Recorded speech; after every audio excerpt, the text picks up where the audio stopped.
પૂજા। એક અનાથ બાળક રામુને શ્રીમંત વેપારીએ આશરો આપ્યો। થોડું ભણાવ્યો, થોડો મોટો થતા રામુ ઘર અને દુકાનના નાના મોટા કામ કરવા લાગ્યો।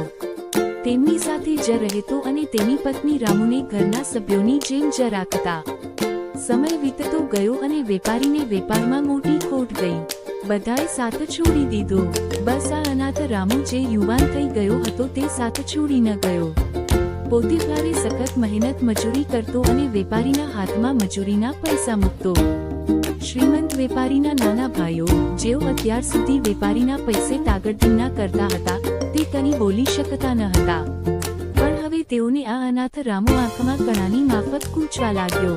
બધાએ તેને ઘરમાંથી કાઢવાની કોશિશ કરી, તેનું અપમાન કર્યું, પણ તે પોતાના સાહેબ માટે બધું સહન કરતો। એક દિવસ બધાએ રામુ ઉપર ચોરીનો આક્ષેપ મૂક્યો।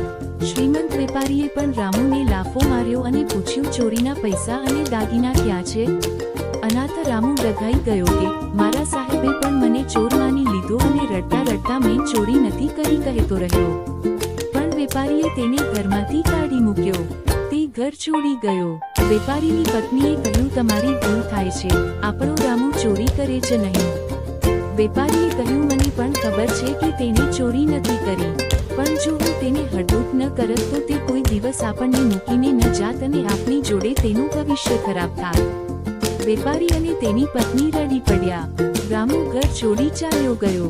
દૂરના શહેરમાં નોકરી લીધી અને એક મિત્ર સાથે રહેવા લાગ્યો। રામુએ પોતાની નાનકડી રૂમના નાના મંદિરમાં ભગવાન સાથે શ્રીમંત વેપારીની તસવીર મૂકી હતી અને રોજ તેને પગે લાગતો। એક દિવસ તેના મિત્રએ પૂછ્યું, ભાઈ, તારા સાહેબે તો તને ચોર કહી હળદૂત કરી મૂક્યો અને હજુ પણ તું તેમની પૂજા કેમ કરે છે?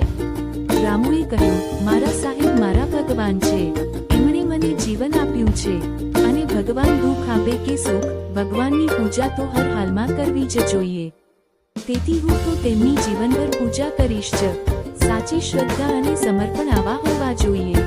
ભગવાન આપણને જીવનમાં દુઃખ આપે કે સુખ, જે આપે છે તે આપણા સારા માટે જ હોય છે। તે વિશ્વાસ રાખો, તેની પૂજા અને ભક્તિ કરવી જ જોઈએ। માંગે તે આપે તો જ પૂજા અને ન આપે તો ભગવાન સાથે પણ લડાઈએ ન ચાલે। ઈશ્વરને દરેક સ્થિતિમાં ભજો। વિડીયોને લાઈક અને શેર કરશો અને